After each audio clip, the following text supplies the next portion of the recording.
안녕하십니까, 송일준입니다. 이 눈앞에서 우리 국보 제1호가 무참하게 불타 무너져 내렸습니다. 이 말도 안 되는 참사 긴급 취재했습니다. 그리고 우리 국토를 송두리째 바꿔놓을 거대한 토목공사를 놓고 논란이 심화되고 있죠. 대운하 건설, 정말 경제성이 있을 것인지 독일에 가봤습니다. 그에 앞서서 먼저 지난 방송에 대한 시청자 여러분들의 의견부터 알아보겠습니다. 손정은 아나운서. 네, 최근 대형 사고가 잇따라 터졌습니다. 삼성 기름 유출 사고가 정리되기도 전에 또 다른 악재가 터져서 참 안타까운데요. 삼성 기름 유출 사고에 대한 시청자 여러분의 의견 소개해드리겠습니다. 먼저 이정훈 씨의 의견인데요. 문제의 크레인이 없으면 도크 회전율이 느려지고 선박을 짓는 시간이 느려지기에 악천후지만 빨리 귀향하라는 삼성의 지시가 있지 않았나 생각합니다. 만약 무리한 운항을 지시했다면 삼성중공업에 큰 책임이 있을 것입니다. 라고 말하셨는데요. 아직 의혹 단계에 있지만 책임 소재를 분명히 파악하길 바라는 마음입니다. 그리고 장미영 씨의 의견인데요. 보상 액수를 절감하기 위해서 책임을 회피하는 것은 오히려 더 큰 손실을 따를 수 있다는 것을 깨달아야 합니다라고 삼성에 대한 따끔한 충고를 해주셨네요. 그리고 유월복 씨의 의견입니다. 방송 내용에서는 삼성 기름 유출 사고라 불러라 라고 해놓고 시청자 의견을 소개할 때 태안기름 유출 사고라고 하네요. 좀 더 신중하게 말씀해 주시기 바랍니다 라고 말하셨는데요. 엄격히 말해서 기름 유출 사고가 났을 때 사건명에 해당 지역 이름을 붙이는 것은 없는 경우입니다. 그 지역의 피해를 최소화하기 위한 배려이라고 할 수 있는데요. 시프린스호 기름 유출 사고에 있어서도 해당 지역 이름을 기억하는 사람은 많이 있지 않죠. 이번 경우에는 삼성중공업 기름 오염 사고 또는 허베이 스프리트호 기름 유출 사고 등으로 불러야 할 겁니다. 제가 지난 방송에서 이 부분을 조금 소홀히 했던 것 같은데요. 앞으로 주의하도록 하겠습니다. 연휴 마지막 날에 큰 사고가 나서 많은 분들이 놀라고 안타까우셨을 겁니다. 숭례문 화재에 대한 취재가 여러분의 사태를 파악하는 데 있어서 도움이 되셨으면 좋겠습니다. 네. 이 600년 풍상을 견뎌온 우리 국보 1호 숭례문이 처참하게 불타 무너져 내리는 모습을 보면서 국민들의 가슴도 같이 무너져 내렸습니다. 이 소중한 문화재에 대한 엉터리 관리 체제는 굳이 말할 필요도 없지만 불이 난 초기에 불길을 잡지 못해서 국보 1호를 송두리째 잃어버린 관련 당국들의 화재 발생 후의 대응 모습을 보면 정말이지 우라통이 터지지 않을 수가 없습니다. 이 지리멸렬한 숭례문 화재 진압의 실상을 김보슬 PD가 취재했습니다. 사건 발생 하루 만인 어제 유력한 용의자가 경찰에 검거됐습니다. 그리고 오늘 아침 그는 범행 일체를 자백했습니다. 동일 전과가 있는 69살의 최모 씨. 국민한테는 죄송합니다. 자식들하고 국민들한테는 죄송하다는 말을 다 할 수 없습니다. 단순한 방어가 아니잖아요. 이렇네. 두 차례의 사전 답사 끝에 숭례문을 범행 장소로 택했던 것은 단지 다른 문화재에 비해 경비가 허술했기 때문이었습니다. 어제 오후 숭례문. 밤사이 뉴스를 통해 상황을 지켜보던 많은 사람들이 현장을 직접 찾았습니다. 두 눈으로 봐도 믿기지 않는 어이없는 풍경입니다. 정신장난 한 거요? 이거 얼마나 흉해요, 이게 지금. 국상을 당한 거랑 마찬가지인데. 이 자체가 안타깝죠. 그래도 400년, 600년이 실력이 하면서 오래된 목조 건물 자체가 우리나라의 보물인데. 관리사무소는 아예 대책본부가 되어버렸습니다. 협의하시는 거 아닙니까? 이곳에서는 관련 기관 직원들의 대책회의가 계속됐고 현장에서 만난 문화재청 관계자는 언론 보도에 대한 불편한 심기를 드러냈습니다. 아침에 언론 같은 거 보니까 소방방재청과 문화청과 어떤 그렇게 얘기가 나와요. 사실 그게 아니고 우리 올라오면서 계속 통화를 하고 계속 저희들 대화하고 의논하고 그랬습니다. 11일 새벽 숭례문이 전소된 후에 현장 브리핑. 재난본부와 문화재청은 지붕을 해체하기로 합의했지만 상황이 여의치 않았다고 합니다. 제가 대전의 집입니다. 대전에서 올라올 때 본부장님한테 통화를 했습니다. 통화를 해갖고 일단 기아를 벗겨내고 진화를 하라 했는데 9시 30분 좀 넘은 것 같아요. 그 긴박한 상황에서는 이 사람이 올라설 수도 없고 또 사다리차 접근도 안 되고 이래서 몇 번 시도를 해봤는데 그게 불가능했습니다. 과연 그랬을까? 취재팀은 목격자의 증언과 기록들을 토대로 사건 당일밤을 재구성했습니다. 안녕하세요. 처음 방화 용의자를 목격한 택시기사 이상권 씨. 넘어가더라고요. 차가 혹시 이상한 사람 생각하고 저는 이제 생각을 안 하고 있었어요. 근데 또 이렇게 보고 있으니까 저쪽에 올라가는 그게 또 보이는 거야. 택시 손님인 줄 알고 유심히 살펴봤더니 그는 이상하게도 혼자 숭례문을 향했고 곧 안에서 불길이 났다고 합니다. 내 차 시계가 정면으로 있기 때문에 정면을 알아요. 내 시계 보면 알겠고 정확히 8시 46분에 불빛은 올라갔다고. 숭례문. 예. 불났어요, 지금. 막, 안에서 막 타요. 그 숭례문에 불 탔다 이 말씀이에요? 네, 지금 타고 있어요, 지금 막. 회현, 중부 등 가까운 소방서에서 현장에 도착한 것은 저녁 8시 53분. 당시만 해도 큰 불꽃은 없었지만 기와 아래서 연기는 계속 새어나옵니다. 화재 초기부터 현장에 나와 밤새 진화 작업을 지켜봤다는 문화연대 황평우 위원장. 뉴스를 보고 바로 갔으니까 9시 한 30분 아마 전후겠죠. 그 30분 정도 지났으면 분명히 화재 진압이 됐을 상황인데 상식적으로 보면 연기가 더 올라가서 이상하다라고 생각을 했죠. 그리고 나서 계속 지켜보고 있는데 1시간이 흐르고 1시간 반이 흘렀는데도 진압이 안 돼요. 화재 초기 현장 지휘권은 중부 소방서에 있었습니다. 왜 지붕을 해체하고 적극적으로 진화하지 않았을까? 취재진이 확인한 내부 문건에 따르면 밤 9시 35분 문화재청은 화재 진압을 위한 지붕 해체를 사실상 허락하지 않았습니다. 저는 이제 보이는 것만 보이는 거. 네. 그게 보이는 거. 네. 그 진압하고 그게 문화재라. 네. 그것 때문에 우리가 함부로 막 파괴할 수 없잖아요, 그죠? 예. 그래서 이제 보이는 것만 일단 진압을 했어요, 안에서. 문화재청으로부터 숭례문 관리를 위임받은 서울 중구청. 취재진은 중구청의 내부 문건도 확인할 수 있었습니다. 역시 지붕 해체와 관련한 지시 상황이 명확치 않습니다. 밤 9시 30분 중구청 직원이 지붕 해체를 건의했지만 묵살됐고 우선 불부터 끄라는 의견이 전해졌지만 지시받은 소방 관계자조차 언급을 회피했습니다. 즉 재난본부와 문화재청이 지붕을 해체하기로 합의했지만 아무도 실행하지 않았고 중구청 직원의 건의는 문화재청 간부가 없다며 2시간 후인 밤 11시로 미뤄진 것입니다. 문화재청은 소방재난본부와는 지붕 해체에 합의해놓고 일선 소방서에는 허가하지 않았고 지시한 사람은 있는데 받은 사람은 없습니다. 도저히 이해할 수 없는 의사소통이 이루어졌던 것입니다. 이미 지붕 해체에 합의했다는 시간, 그러나 해체 작업은 이루어지고 있지 않았습니다. 제가 볼 때는 일단은 직원들은 2차적으로 물기를 딱 시키고 대작적으로 노력을 해야 돼요. 근데 물이 쪼르만큼 넣어가지고 잘못하면 물이 무너진단 말이에요. 지금 상당히 위험하고 생각을 한번 해주셔야 될 것 같아요. 근데 일반 목장은 좀 작더라고 완전히 콘크리트로 되어 있어요. 콘크리트는 예물. 우왕좌왕하던 관계자들은 건물이 붕괴할 조짐을 보이자 일단 소방대원들을 철수시켰고 밤 10시 30분 지휘권은 중부소방서에서 서울재난본부로 넘어갑니다.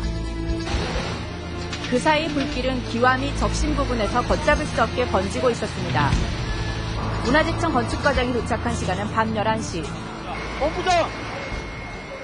김상구 과장은 서울로 오는 길 이미 전화로 합의를 마쳤다던 정정기 재난본부장을 급하게 찾았습니다. 본부장! 아니 빨리 저 무전을 해갖고 위에 지붕 터뜨렸어. 어느 분이라고 문화청 건축관이라고 합니다. 빨리 사다리 나가갖고 위에서 그 불을 위에서 퍼뜨리고 불 뿌려. 네, 지금 해가고 안 돼요. 실무자들은 처음 듣는 얘기인 듯 어리둥절한 표정입니다.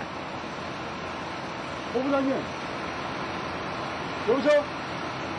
본부장님. 안 나와요? 어디요? 본부장님 오실 거예요. 빨리.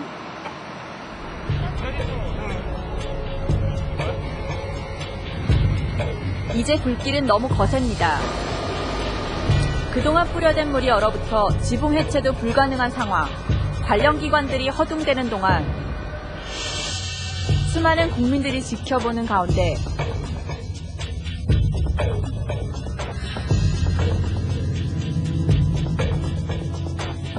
국보 1호 숭례문은 처참하게 무너졌습니다. 이 어이없는 사고를 막을 방법은 없었던 것일까? 문화재청은 화재 대응 체계를 갖추고 있다고 주장합니다. 바로 이 책이 문화재청의 재난대응 매뉴얼, 지난 2005년 새로 펴낸 것입니다. 그중 화재 관련 분량은 5페이지. 당황하지 말고 신속하게 신고하라는 지극히 상식적인 내용입니다.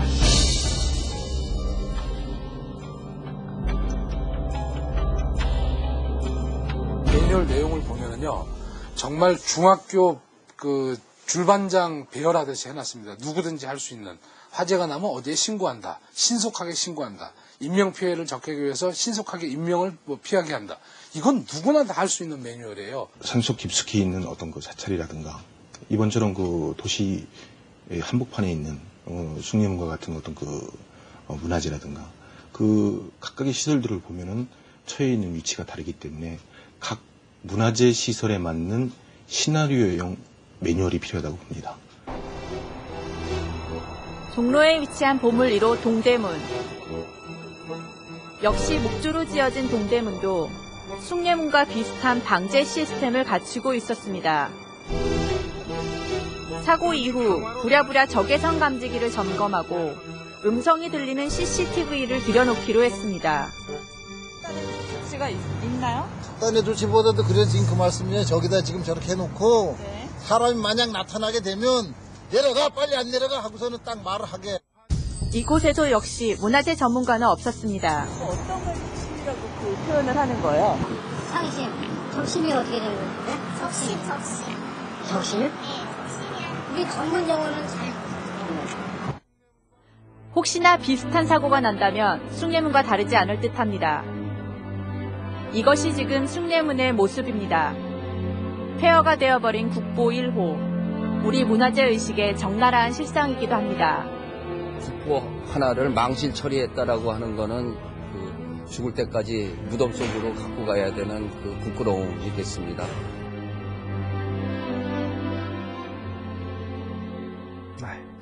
이 문화재청은 숭례문을 원형에 가깝게 복구하겠다고 했습니다. 하지만 겉모습은 같을지 몰라도 600년 역사와 숨결은 다시는 되돌릴 수 없을 것입니다. 오늘이죠. 국민성금으로 숭례문을 복원하자고 한 이명박 당선인의 제안을 둘러싸고 논란이 가열되고 있는데요. 지금은 복원을 거론하기보다는 뭐가 잘못됐는지를 꼼꼼히 따져보고 이런 어처구니 없는 참사를 막을 방책을 마련하는 것이 더 중요하지 않을까요?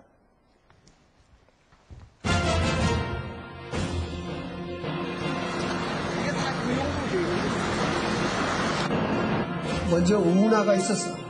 강이수로 연결해서 유럽이 이미 사람과 사람 사이 하나가 되었고 모든 경제적으로 2006년 10월 독일이 운하를 유인하기 때문에 그 운하를 직접 좀 현장 답사를 하고 그렇게 독일 운하 탐방에 나섰던 이명박 당선인. 그 작사를 독일 나라가 어떻게 작사를 했냐. 그 라인과 마인과 드라이가 이것을 그냥 170km를 큰 운하를 뜯어서 연기를 시켜가지고 독일 운하 곳곳에서 당선인의 극찬과 경탄이 쏟아져 나왔던 것으로 전해지고 있다. 우리가 지나가다 식당에서 밥을 먹을 때 그 주민들이 우리에게 이 운하가 우리에게 얼마나 큰 효과를 가져왔는가를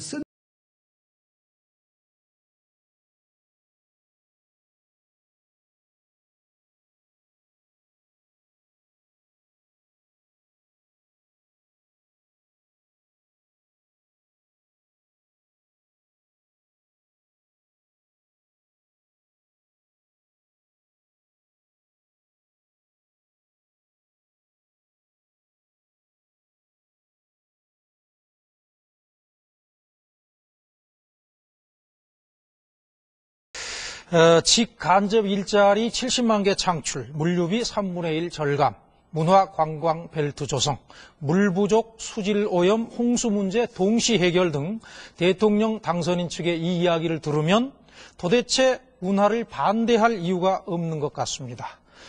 임경식 PD, 네. 당선인의 벤치마킹 대상이라고 하는 독일 운하를 현지 취재했죠? 네, 그렇습니다. 한반도 대운하 논란에서 항상 거론되는 것이 바로 독일의 MD 운하입니다.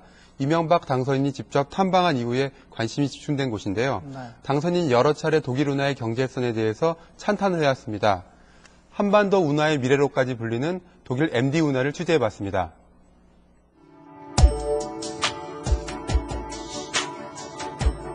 독일의 상징 라인 강변에 도착한 것은 때마침 석양이 내려앉은 시간이었다.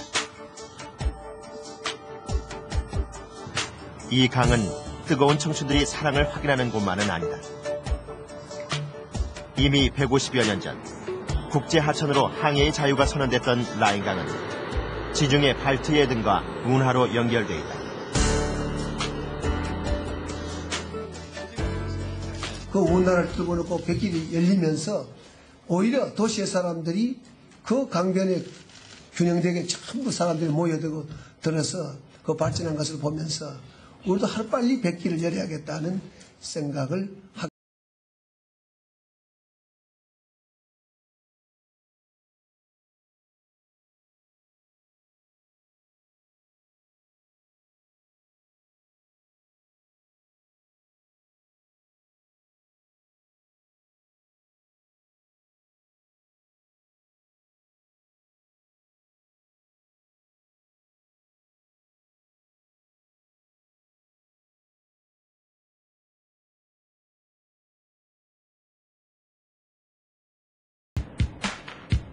이것이 바로 이명박 당선인이 한반도 대운하의 벤치마킹 대상으로 삼는다는 독일 MD 운하다.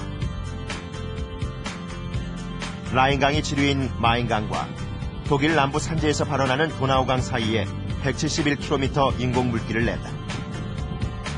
1961년 착공됐지만 찬반 논란으로 여러 번 공사가 중단됐었다. 그러던 1992년 만 31년 만에야 완공됐다. 2차 대전 이후 독일에선 유일하게 건설된 인공운하다. 우리는 MD 운하의 하이라이트라는 곳으로 갔다.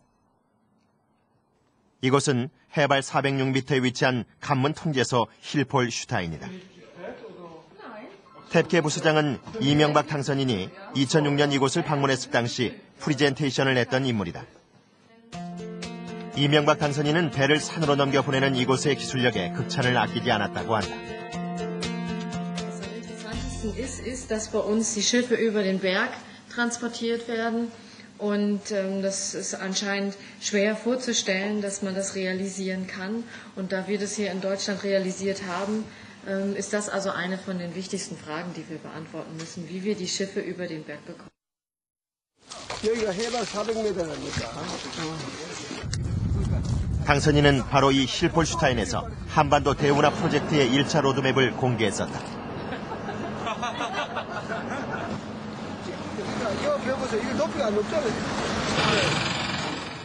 당시 그는 한반도 대운하에 대한 기술적 검토가 이미 끝났다고 했다. 대운하를 통해 제2의 경제 도약을 이루겠다며 공사는 완공까지 채 4년이 걸리지 않을 것이라고도 했다. 이곳에선 대체 어떻게 배를 산으로 넘기는 것일까? 화물선 한 척이 서서히 통제소로 다가오고 있었다. 고도가 낮은 쪽에서 들어오는 배다.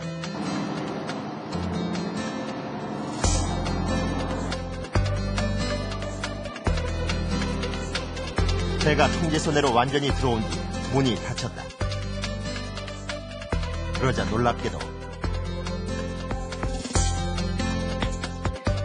배가 서서히 떠오르기 시작했다.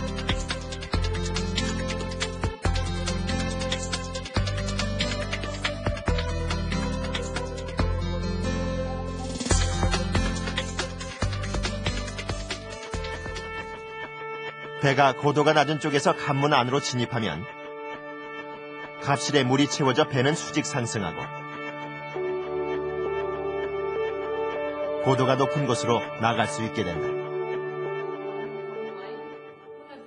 175 Meter hinauf bis nach Hilperstein, fahren dann die Scheitelhaltung entlang bis nach Bachhausen und fahren dann ungefähr wieder die 67 Meter runter zur Donau. 고르지 않은 지형에 인공물길을 내야 하는 운하. 때문에 고도차가 날 때마다 관문을 만들어 배를 들어올려 보내야 한다. 고도가 높은 쪽에서 진입한 배도 같은 원리로 산을 넘는다.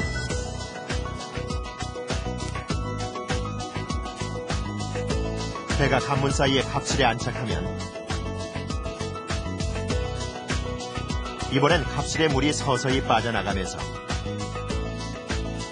배의 고도를 24m까지 낮춰준다. 관문 안에서 빠져나오거나 혹은 채워지는 물의 대부분은 이 거대한 3개의 수조에서 넣거나 빼는 방식이다. 총 연장이 171km인 독일 MD 운하의 전 구간을 지나려면 이런 관문을 16번 통과해야 한다. MD 운하 건설 당시 이 관문 시공에 가장 많은 건설비가 투입됐었다. 독일 운하 건설 기술의 백미라는 힐폴슈타인 관문. 관문 개폐 및 수위 조절은 모두 첨단 장비를 통해 이루어진다. 그런데 화물선 운항량은 감소 추세다. Also wir sind jetzt gemittelt die Jahre konstant. Wir hatten schon Spitzen gehabt vor 2 Jahren, aber jetzt die letzten 2 Jahre waren ein bisschen rückläufiger.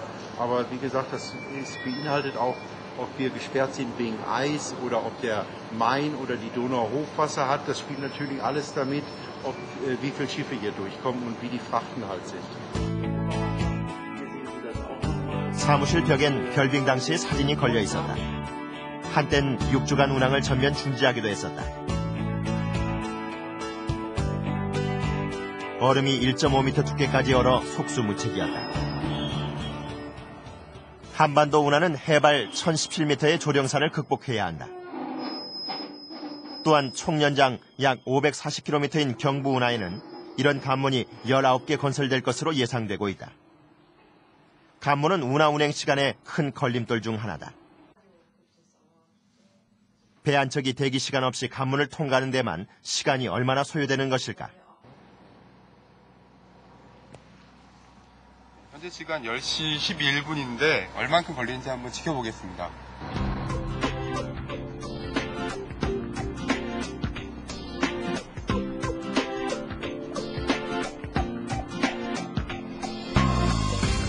관문을 통과하는데 걸리는 시간이 정확히 25분이었습니다. 운행 속도는 화물선들의 운하 이용률과도 직결되는 문제다. 경부 운하에선 19개 관문을 통과하는 데만 최소 6시간 이상이 걸릴 것으로 예상된다. 그런데 한반도 대운하 홍보 영상엔 서울에서 부산까지 운행 시간이 24시간으로 돼 있다. 이론적으로 주파 가능한 시간을 서울 부산간을 24시간으로 잡고 있다.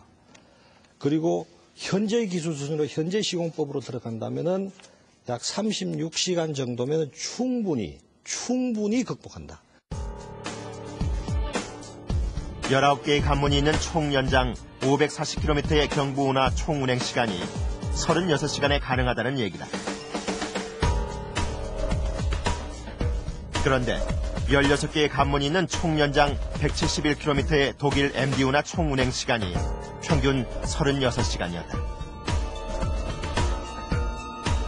독일 취재 중 자전거가 운하를 달리는 화물선을 앞질러 가는 풍경을 종종 볼 수 있었다. Die maximale Geschwindigkeit, das sind 13 Kilometer pro Stunde, die das Schiff auf gar keinen Fall überschreiten darf. Das hat strömungstechnische Gründe, aber auch je tiefer er ist, wenn er noch schneller fahren würde, würde er weiter ein. 직접 화물선을 타고 운하를 보고 싶었다. MD 운하 115km 지점인 바우하우젠 관문 앞에서 기다린 지 20여 분 만인 새벽 6시 30분. 거대한 바지선 한 척이 관문을 향해 다가왔다. 화물선에서 우리를 맞아준 이는 뜻밖에도 50대의 아주머니였다. 취재진을 태운 바지선은 2,500톤급. 이 배의 목적지는 오스트리아의 린치여다. 선장인 보스만스 씨가 아주머니의 남편이었다.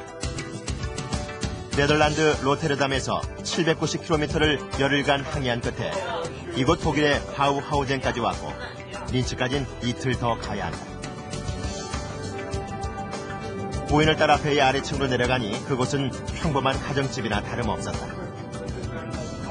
Das ist ein Haus, ja. Das ist wie ein Haus. Ja, aber wir leben hier auch ganze Tag, jedes Jahr. Immer.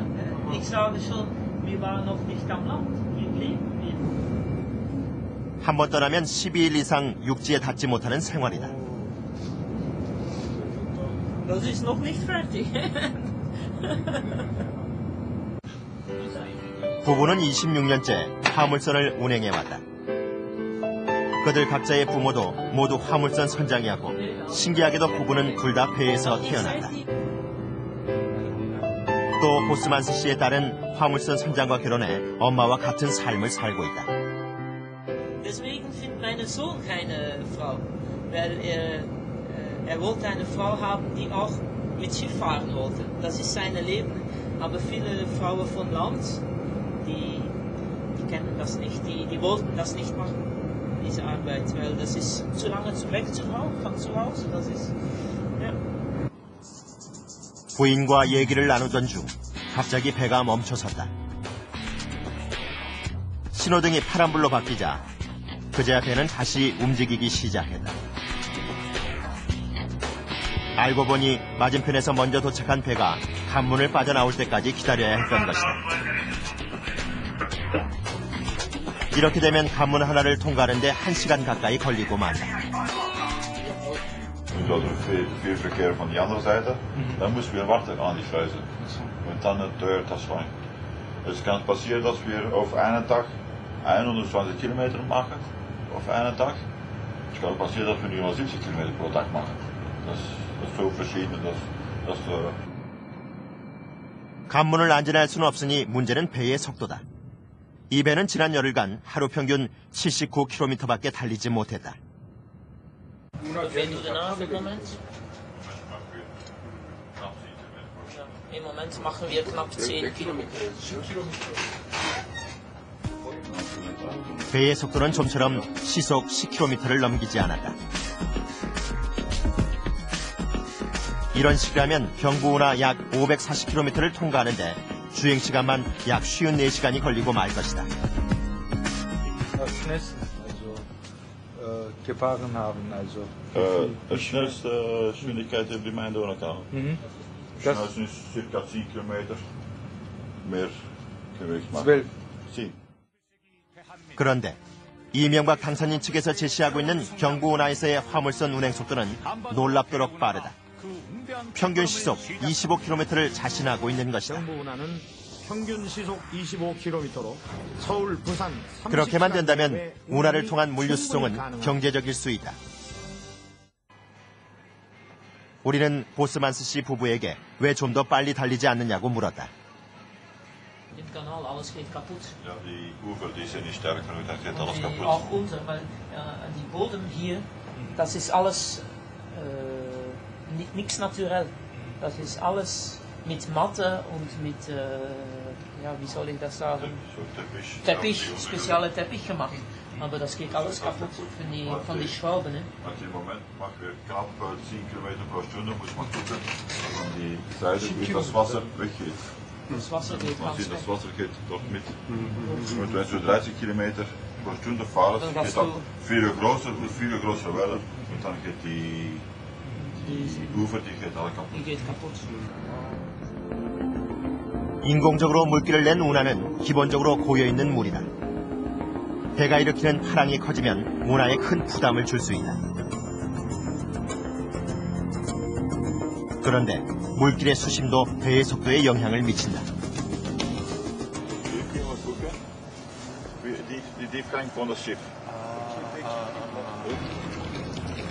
독일 MD 운하의 평균 수심은 약 4m 정도다.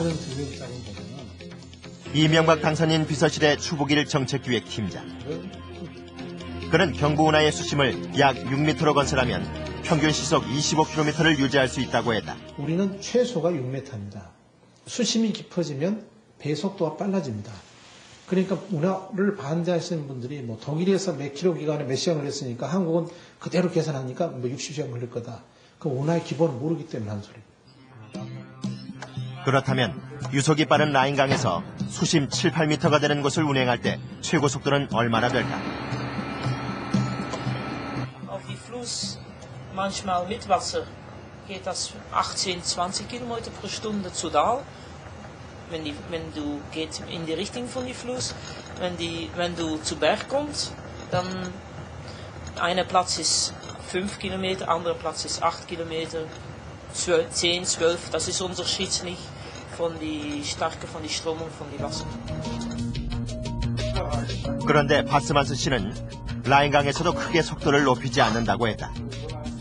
이렇게 시속 10km 안팎을 유지하는 것이 오히려 경제적이라는 것이다. 거기엔 이유가 있었다.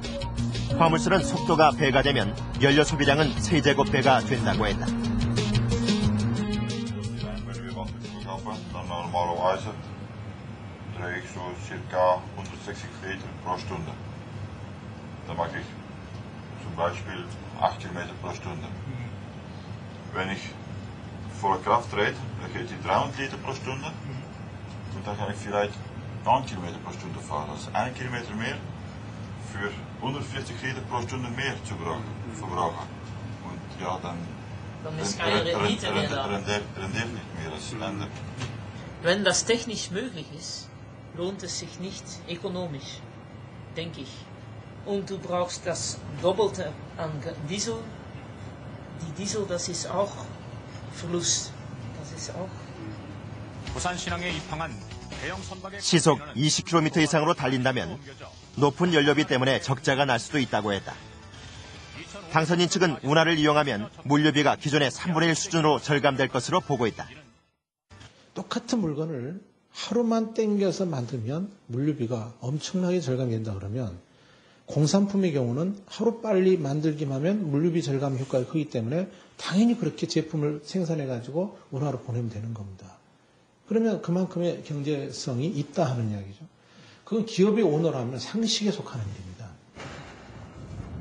바스만스 씨의 바지선에 어떤 화물들이 실려 있는지 궁금했다. 한꺼번에 트럭 몇십 대 분량의 화물을 실을 수 있다는 것이 바로 운하의 경쟁력이다. 그런데 그의 배엔 온통 철광석뿐이었다. Für Stahlfabrik in Linz. 철광석을 싣고 가선 곡물을 싣고 돌아온다고 했다.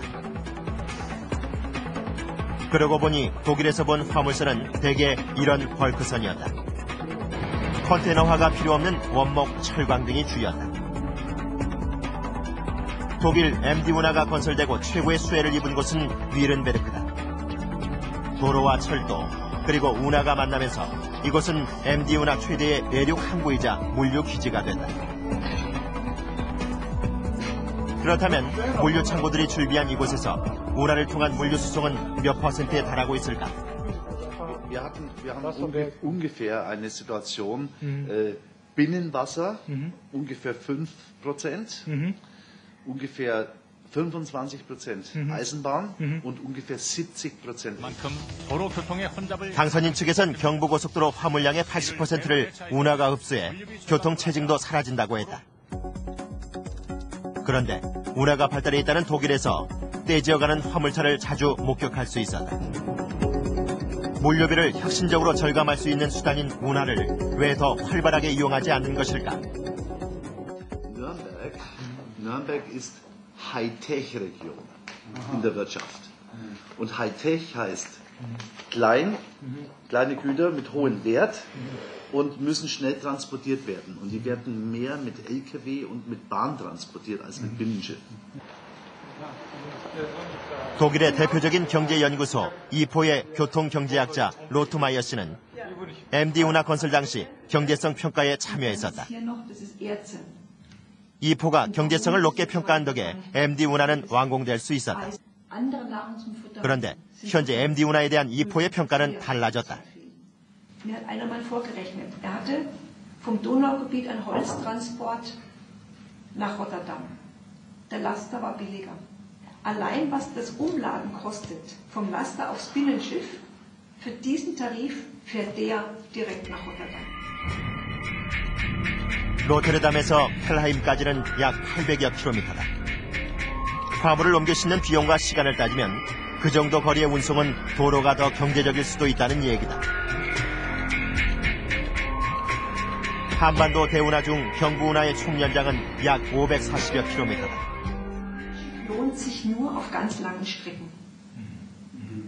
Und für Güter, wie gesagt, die wenig kosten, wo die Transportzeit keine Rolle spielt. Also drum wird in Deutschland, es werden noch Wasserstraßen ausgebaut, es werden Schleusen optimiert, aber es wird mit Sicherheit kein neuer Kanal gebaut.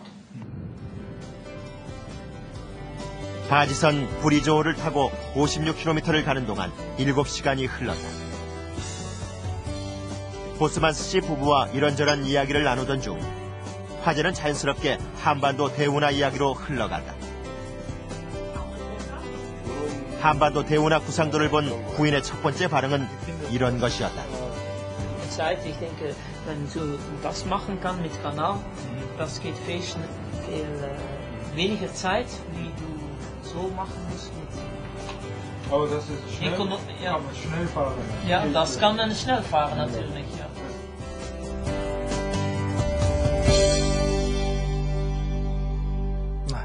윤경식 PD. 네. 방금 전 이제 독일 사람 말처럼 삼면이 우리나라는 이제 바다 아닙니까? 근데 왜 바다를 이용하지 않고 굳이 내륙 운하를 파서 이용을 하려고 하느냐 이런 의문을 갖는 사람들이 적지 않은 것 같은데 실제로 이제 과거에 부산에서 인천까지 화물선을 운항했던 회사들이 있었다면서요, 우리나라에. 예, 실제로 한진해운과 대한통운이 국가보조금을 받고도 이용률이 너무 적어서 적자를 면치 못하다가 결국 이 노선을 폐지하고 말았다고 합니다. 네. 그러니까 두 회사가 있었군요. 네, 그런데 이제 바닷길을 이용하면 운하를 이용하는 것보다 어떤가요? 거리는 좀 멀 것 같은데 시간은 좀 빠르지 않을까 하는 생각이 드는데. 물론입니다. 이쪽이 이쪽 구간에 비해서 한 200km 정도 깁니다만 네. 바다의 특성상 속도를 많이 낼 수가 있고요. 네. 그다음에 가문을 통과하지 않아도 되기 때문에 그 가문 이용 시간이 줄어들어서 네. 속도 면에서는 운하보다는 좀 유리해 보입니다. 그런데도 이제 화주들이 이용을 하지 않아서 폐지가 됐다 이 얘기인데 네, 과연 이 운하가 생기면 화주들이 이용을 할까 하는 그런 의문이 좀 들긴 하는데 그런데 말이죠. 지금 이제 이쪽이 그 한강이고 여기가 낙동강 아니겠습니까? 네, 그렇습니다. 한강하고 낙동강은 지금 산으로 가로막혀 있는데 이건 어떻게 있겠다는 거예요? 이 부분이 바로 이 한반도 대운하의 핵심인데요. 네.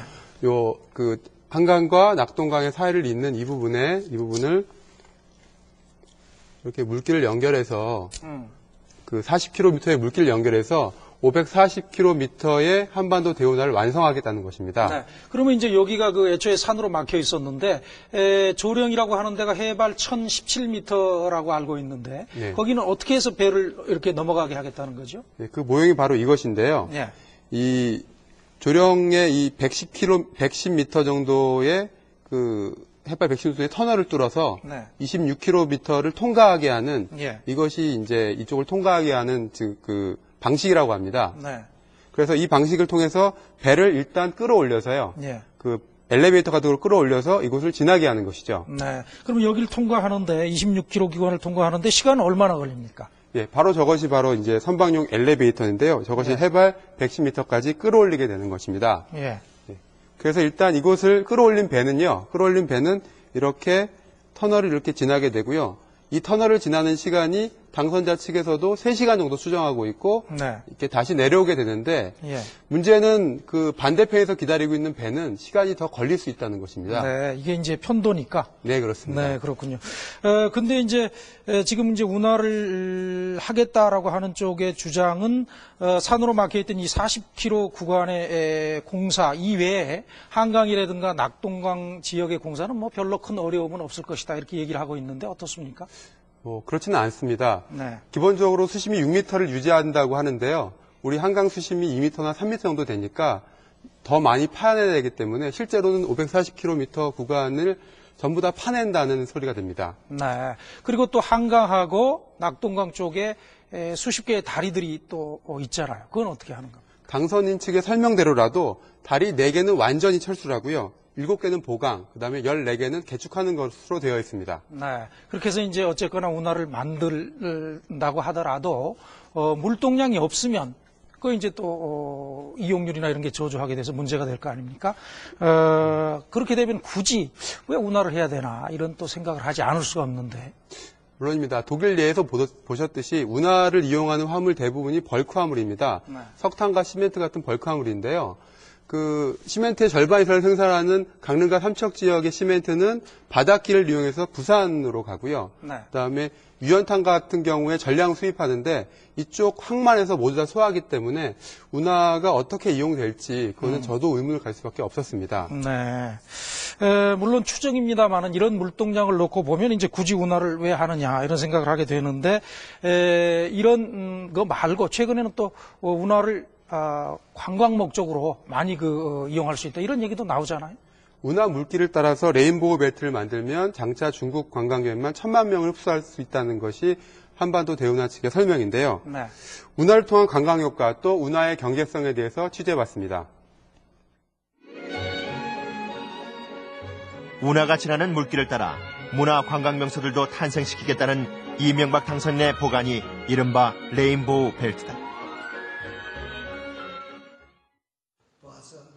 서울에서 유람선을 타고 내려가서 남해안까지 다 둘러보고 거기서 한 번 자고 다시 유람선을 타고 또 서울로 올라오는 그런 시대를 여는 것이 진정한 관광시대를 여는 것이다.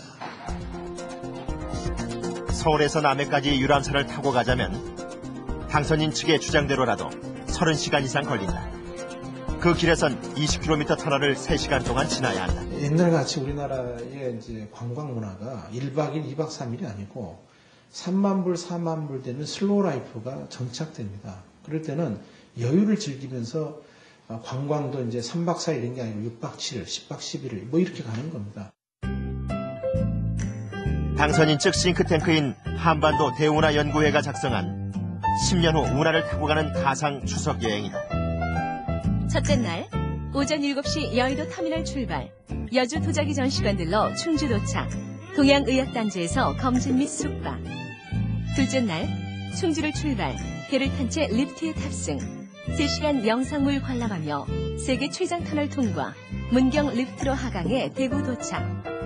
셋째 날 차례를 지낸 뒤 요트 임대, 아이들은 구미에서 게임문화파크 하선, 부모님은 박정희 기념관 방문. 넷째 날 부산행 크루즈선 탑승, 고령 가야고분 창녕 우포늪 방문, 함양 의령 인근의 효성 삼성 LG 창업자 생가 방문, 의숙도에 도착해 석양의 철새 구경. 다섯째 날 KTX로 서울로 돌아옴. 당선인 측은 가까운 미래 국민들이 운하를 즐길 것으로 기대한다. 4만 불 되면 네 집당 하나꼴 요트를 보급한다 그럽니다. 그게 이제 세계적인 추세입니다. 우리가 지금 10년 내 4만 불입니다. 그러면 요트를 통해서 관광을 다니는 시대가 불과 10년 안에 도래하게 됩니다.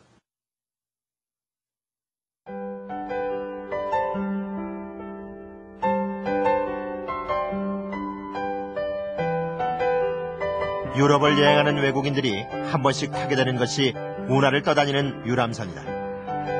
운하 주변의 풍광은 경탄을 자아내게 만들기도 한다.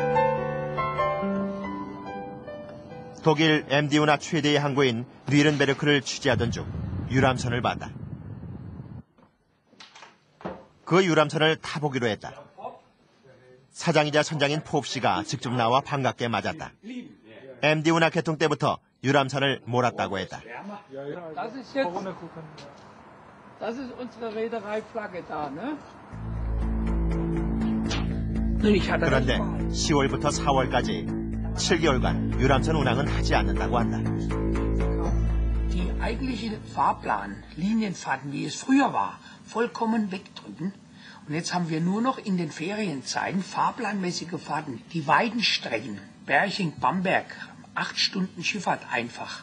Und da haben wir die auch gestrichen, weil es hat Ärger mit der Fahrgäste gegeben. 10, 11 Stunden Fahrt. 그는 최근 유람선을 팔기로 결심했다. 몇몇 대도시를 빼면 유람선을 이용하는 외국인도 거의 없다고 했다. 처음에는 그럼 굉장히 기대를 하지 않으셨겠냐고. 처음에 기대했을 거예요. Ja, weil es neu war. Die Leute waren neugierig. Ja, Zwischenzeit hat sich, wie gesagt, das erste Mal ein bisschen gelegt. Die junge Generation ist heute eine andere wie die damals. Das ist der erste Punkt. Zweitens ist das Angebot der Freizeitgestaltung gerade hier in diesem Bereich um so viel anders geworden, vielfältiger geworden. MD 운하가 처음 기획된 것은 1921년이었다. 그러나 전쟁의 여파로 1948년에야 경제성 평가에 들어갈 수 있었다. 그때 한 경제연구소가 내놓은 비용 편익이 0.52, 즉 100원을 투자해 건설 후엔 52원의 수익을 올리게 될 거라는 거다. 낮은 비용 편익과 환경 훼손 등에 대한 반발로 MD 운하는 몇 차례 공사 중단 위기를 맞았다. 건설 재개를 원했던 주정부에서 바로 이 2포의 비용 편익 재산출을 의뢰했다. 그때 2포가 0.98을 내놓으면서 MD 운하 건설 재개의 신호탄이 됐다. 비용 편익이 1도 넘지 않는데 왜 공사는 재개됐을까? Es gibt sehr wenige Verkehrsinvestitionen, die den Kosten-Nutzen-Faktor 1 haben. 현재 한반도 대운하의 비용 편익은 학자들마다 편차가 상당하다. 최저 0.05에서 최대 2가 넘는데 이명박 당선인 측은 2.3을 내놓았다. 우리가 말하는 경제성 분석은 이제 곽승준 교수가 발표한 2.3이 있는데 그건 최소한을 잡아서 그렇습니다. 그러니까 경부간의 물동량이 최소한 104만 TU 정도 됐을 때 그 정도가 나온다는 거예요. 그렇기 때문에 훨씬 더 우리는 높게 보는 겁니다. 그러면 한 두 배 이상 되는 교통 관련 편익이 발생할 수 있나요? 운하와 관련해 비용 편익이 2가 넘었던 사례가 어떤 것이 있었는지 물었다.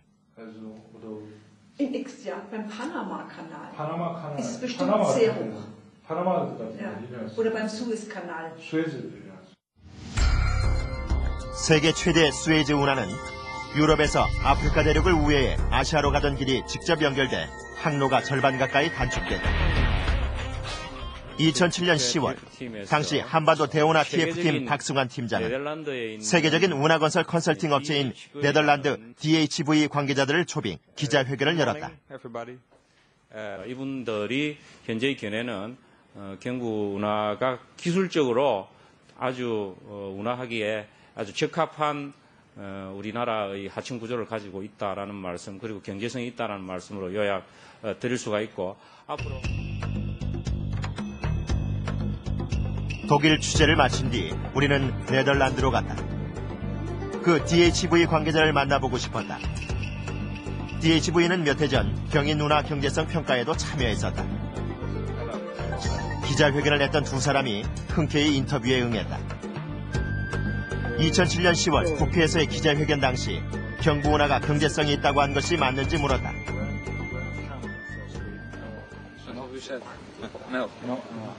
We said we did a study on the Kyungin Canal, and that showed a positive cost-benefit ratio during the Kyungin Canal, and that may be promising for the Kyungbu, but you must study it. That's what we said. We did conclude a study for the Kyungin Channel, which shows a positive cost-benefit ratio, which is promising for the waterway as a whole. But it must be emphasized that that needs to be studied and investigated into much more detail now. 그들은 경인 운하의 비용 편익이 1.7이라는 보고서를 제출했었다. DHV는 1972년부터 낙동강 하구공사, 새만금 프로젝트 등의 타당성과 비전을 조사했던 업체다. 한국 일부 언론엔 DHV가 한반도 대운하 사업에도 투자 의향서를 제출할 것으로 보도된다. 그들에게 한반도 대운하의 기술적, 환경적 가능성을 다시 물었다. About 5 years, it is possible. I know Mr. Lee is planning within his term, isn't it? He wants to have it finished. I mean, technically, it's possible. Yes. If you have all the contractors there, they have the equipment, it's all there. Then it's just go. They know what to do. Yes, why not? And I've seen how quickly you build the flats in Korea. So. And we concluded that it's technical. We feel it's a very ambitious plan, which should be studied in more detail. But the ambition itself is good. Study it, look at it, and we are very, very much willing to help with our expertise in this. But it's worthwhile looking at it. Yes, definitely. 네. 임경식 PD, 네덜란드의 DH비사, 우리나라 여러 개발사업에 이제 컨설팅을 했다고 그러는데, 말을 아주 신중하게, 조심스럽게 한다는 느낌은 드는데, 그런데도, 기술적, 환경적, 경제적 문제를 면밀하게 검토해 봐야 한다라고 하는 의견을 한반도 대운하에 대해서는 밝히고 있는데, 어떻습니까? 이 독일 취재를 했는데, 독일도 이 운하에 대해서는 찬반 양론이 아주 팽팽한 그런 나라 아닙니까? 그렇습니다. 저희가 이번 독일 취재에서 만난 이들 대부분이 그 운하에 대해서 기본적으로 찬성하는 찬성론자들이었습니다. 네. 그런 사람들조차 운하가 미래지향적인 교통수단은 아니라고 말하는 경우가 많았고요. 네. 운하는 기본적으로 운송수단입니다. 관광을 위해서 굳이 540km의 물길을 뚫을 필요가 있는가? 무엇보다 물류량에 대한 좀 더 면밀한 검토가 필요해 보입니다. 네. 임경식 PD 취재했습니다. 취재하느라고 수고했습니다. 국토를 완전히 개조하는 대규모 토목공사인 대운하 사업, 이 추진하는 쪽이 주장하는 장밋빛 미래가 활짝 열린다면 얼마나 좋겠습니까마는 만일 잘못됐을 경우에 그 폐해 또한 자손 만대에 미치게 될 것이라는 점을 생각하면 따지고 또 따져도 모자랄 엄청난 사업입니다. 이 뭣도 몰라서 또는 불순한 정치적 의도에서 반대하는 거라고 반대 의견을 일축하면서 밀어붙이기 식으로 한반도 대운하를 추진하는 일이 결코 있어서는 안 될 것입니다.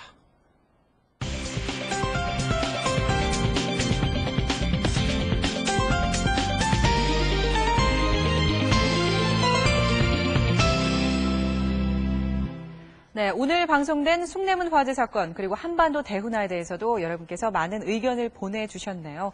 먼저 숭례문 화재 사건에 대한 여러분의 의견입니다. 0532님이요. 조상들의 혼이 이미 무너져버린 것 같아 복원을 하더라도 국민의 마음은 복원이 안 될 것 같습니다. 라는 이런 처참한 심정을 전해주셨네요. 이런 사태를 미리 예방하지 못한 점 그리고 초동 대처가 미흡했던 점에 대해서는 어느 누구도 변명을 할 수 없을 겁니다. 이렇게 연례 행사 같은 지긋지긋한 일은 다시는 일어나지 않았으면 좋겠습니다. 그리고 한반도 대운하에 대한 여러분의 의견인데요. 1972님. 절대 조기 착공할 공사가 아니다. 신중하고 정확한 조사와 공청회, 각종 여론 수렴이 꼭 필요한 일이다라고 보내주셨네요. 정치적인 이해관계를 떠나서 우리나라 경제에 엄청난 영향을 미치는 대사업인 만큼 신중하게 접근해야 할 것입니다. 여러분의 의견 정말 감사드리고요. 방송이 끝난 이후에는 인터넷으로 여러분의 의견을 받도록 하겠습니다. 정리해서 다음 주에 다시 소개해드리겠습니다. 네, 손정은 아나운서 수고했습니다. 문화재청과 대통령직 인수위원회가 내놓은 자료에 의하면 대운하 예정지에 국보 6호 중원 타평리 7층 석탑 등 총 72점의 지정문화재와 177곳의 매장문화재가 포함되어 있다고 합니다. 이 숭례문 화재로 뼈저리게 느꼈습니다마는 문화재의 가치는 결코 돈으로 따질 수 없는 엄청난 것입니다. 거기엔 바로 우리 민족의 역사와 문화 그리고 혼이 담겨있기 때문입니다. 지금 시간이 12시 17분입니다. 이 불타지 않았다면 지금 이 시간 국보 1호 숭례문이 그 아름다운 자태로 어두운 서울의 도심을 밝히고 있었겠지요. 오늘 PD수첩은 여기까지입니다. 감사합니다.